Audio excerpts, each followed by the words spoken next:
And welcome back to the Hot Lap. We are talking the Abu Dhabi Grand Prix fallout. We are talking the end of season fallout. And as you can see here, the first of our discussion points, the first of our headlines is Christian Horner being accused of being unprofessional in relation to these Lewis Hamilton Red Bull talk revelations. Also, definitely not BFFs are Verstappen and Lando, but don't worry, they haven't had a falling out. It's this comes from an interview, basically Lando saying we're not BFFs. More into that in a bit. Also, Monster McLaren, yes, the sponsor that was once synonymous with Lewis Hamilton and Mercedes. If you've ever been to a petrol garage, any of our wonderful supermarkets here in the UK, or maybe around the world even, Monster. We had Lewis Hamilton Monster flavour, which actually I never thought was too bad. But alas, that may be coming to an end as Monster looks to have signed a deal with McLaren. Also, controversial flaw for the Alpha Tauri team, leaving rivals scratching their heads and, let's be fair, moderately annoyed.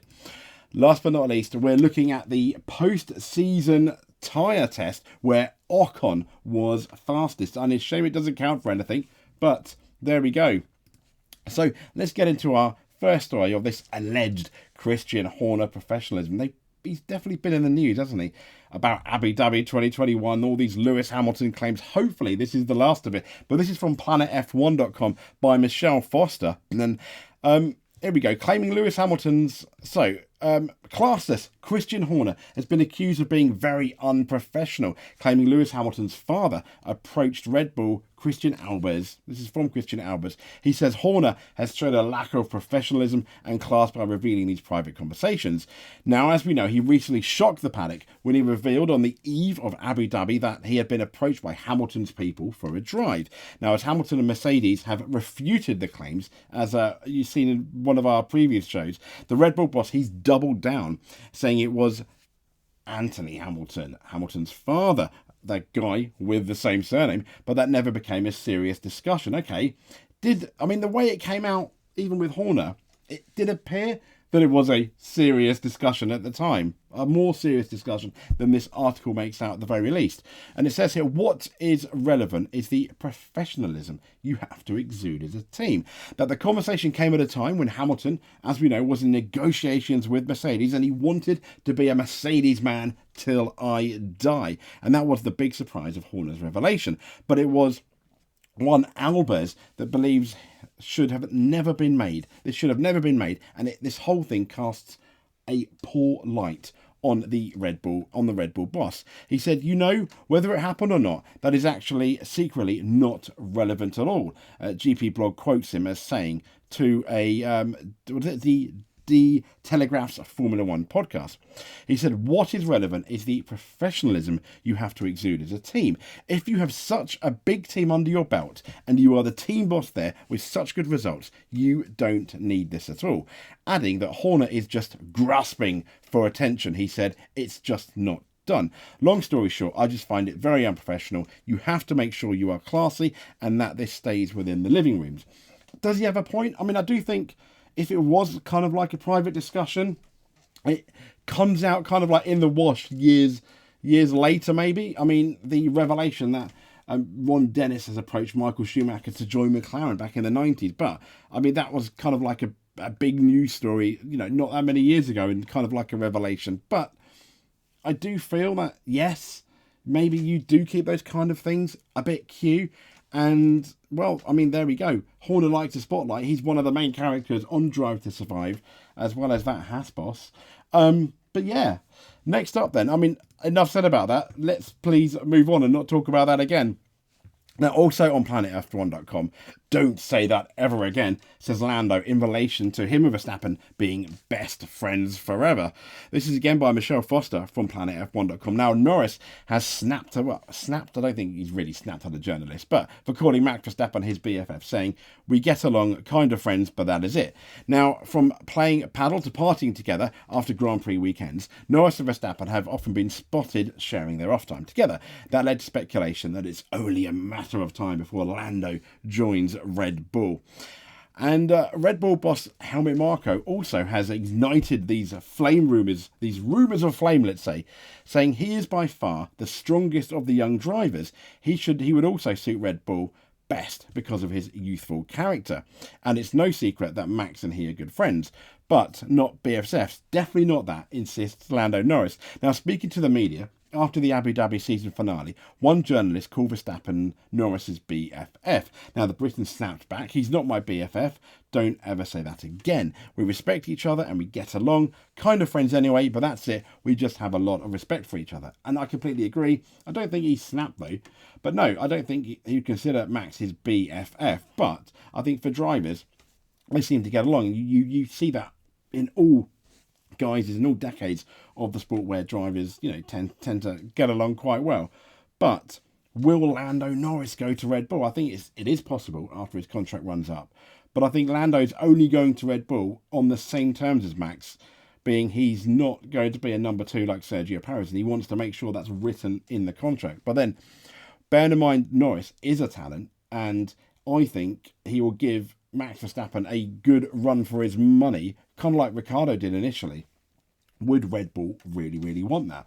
That's something I think we're going to be talking about all maybe the end of next year, but all throughout next year as well, whether that's going to be the case. But next up, and speaking of McLaren, here we go from motorsport.com. McLaren agrees an F1 deal to lure Monster Energy from Mercedes. Now, the McLaren F1 team has agreed a significant Monster Energy deal in luring the high-profile drinks company. I mean, for me, they're the second known energy drinks company, or third probably, after you got Red Bull, Lucasade maybe, who were sponsors of McLaren at one point, and then you've got Monster up there. I think they're the top 3, possibly. Oh, you got Rockstar as well, haven't you?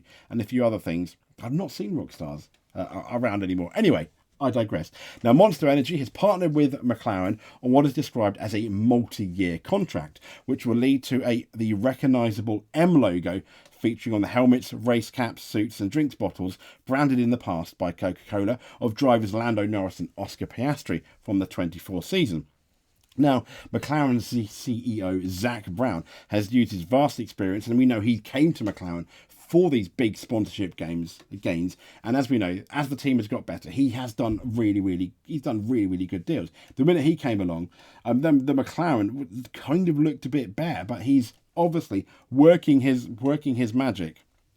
So, I mean, we've got sponsors, Google, Dell, British American Tobacco, yes, under Velo, and moves helped by the Netflix-led popularity boon. Signing with Monster is made more significant since it draws the energy drink company away from the Mercedes team. Now, throughout the three-pointer Stars 8 Constructors' Championship, a more recent ground effect struggle, the M badge has featured on Hamilton's helmet, as you can see here, suit and collar. But potentially no more. Hamilton does have his own personal sponsorship deal with Monster, the 7-time champion lending his name to a range of zero sugar drinks. The tie-up is expected to continue though, despite this Mercedes deal coming to an end. Now, Rodney Snacks, the chair of Monster Energy, said, "We would like to express our sincere appreciation to the Mercedes Formula One team, and in Toto Wolff in particular, for a partnership that has spanned well over a decade and seen us celebrate some wonderful success together. We wish the team well for their upcoming championship campaigns." Monster Energy is proud to start this new chapter in its F1 journey with McLaren Racing. Monster is focused on enhancing fan experiences and partnering with a world-class team and its elite drivers to share our passion with F1's global audience. We are planning some really exciting programs with Lando and Oscar and are excited to go racing together in 2024. So it's going to be interesting. I mean, it didn't mention too much about the car. Will the logo be on the car? Will it change? I doubt it's going to change the livery, but it could be quite cool to have that logo on the car somewhere. Next up, though, the controversial flaw, again from motorsport.com. What's behind the AlphaTauri flaw that's upset F1 rivals? Yeah, AlphaTauri, as we know, grabbed attention in the closing stages of the season, making some rapid gains and some significant upgrades. And here's a picture of that very flaw we're talking about. But the extent of the progress got some of its rivals' backs up, and there are concerns that its ever close relationship with Red Bull could be helping the the team gaining what some teams are considering an unfair advantage. Now, there's no suggestions that Red Bull squads are doing anything against the regulations, and it's clear teams can benefit from closer collaboration when it comes to optimizing, when you're developing, doing research for the car. And this is why the new AlphaTauri floor that arrived in Abu Dhabi piqued the interest of some of the rivals. As you can see here, there's a picture of the floor. Whoop-de-doo. I mean, for me, I'm not an aerodynamicist. I have no idea. Maybe, I guess, if they say it's faster, it is. Now, the floor changes, though, were made in some ways to roll back on a previous specification that AlphaTauri used during the course of the season, it says here. And it also applied to some of what it learnt to the outgoing specification too. Now, as is usually the case with floor developments, we are unable to see the full extent of the modifications. But, unless obviously you're Sergio Perez and you crash and get lifted at Monaco. But this is interesting. Is it going to set a precedent for other teams potentially working together a bit closer? You've got like Ferrari and Haas, for example. At one point you had Ferrari and Alfa Romeo. And then they're not breaching the regulations, but this close relationship, if we suddenly see an AlphaTauri like Red Bull 1-2, AlphaTauri 3-4 in qualifying at the opening race in Bahrain this year, I do think that's definitely going to be brought up, and a few head scratches and a few people annoyed.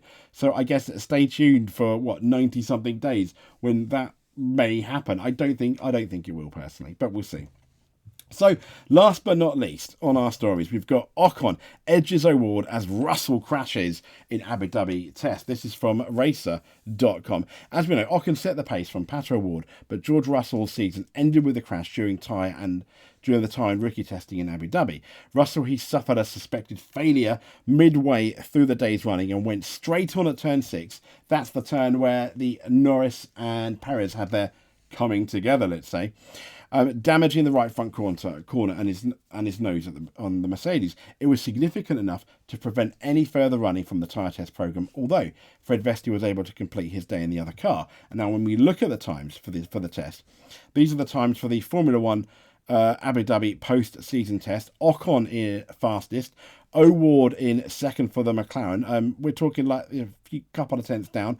103 laps for O'Ward. Well done. Frederick Vesti for Mercedes in third. Sergio Perez only fourth for Red Bull. Heaven forbid. Let's hope that's the case.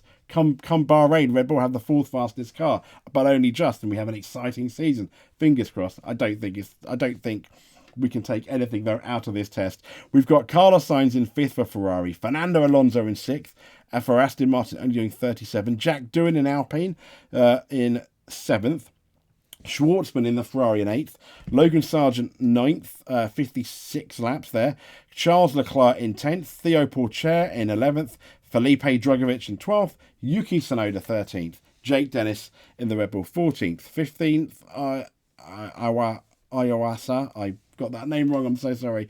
Oliver Behrman in the Haas in 16th, Zach O'Sullivan in the Williams in 17th, Oscar Piastri 18th, Pietro Fittipaldi for the Haas in 19th, George Russell for the Mercedes, the guy that crashed, but not his fault, in 20th. 21st was Lance Stroll. 22nd is Franco Colapinto.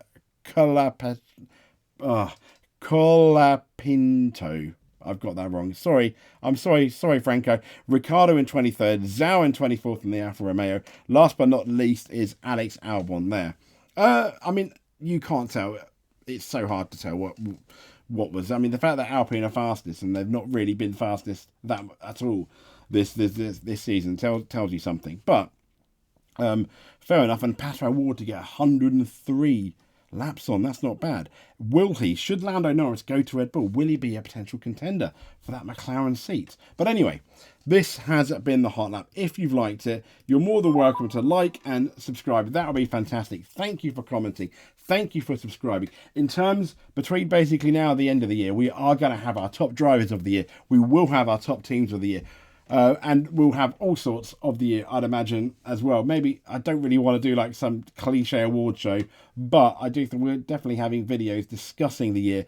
Also, going into 2024, we'll have some stories as well. We will be with you. Stay tuned for the off-season. We'll be playing some more games as well, although that's not the main thing on this channel. I do enjoy the games. I really do. We just finished our F1 97 season. If you want to go check it out, awesome. I had such a good time filming that. It was absolutely brilliant. Anyway, I digress. I'll leave you to it. Thank you very much, and we'll speak to you soon.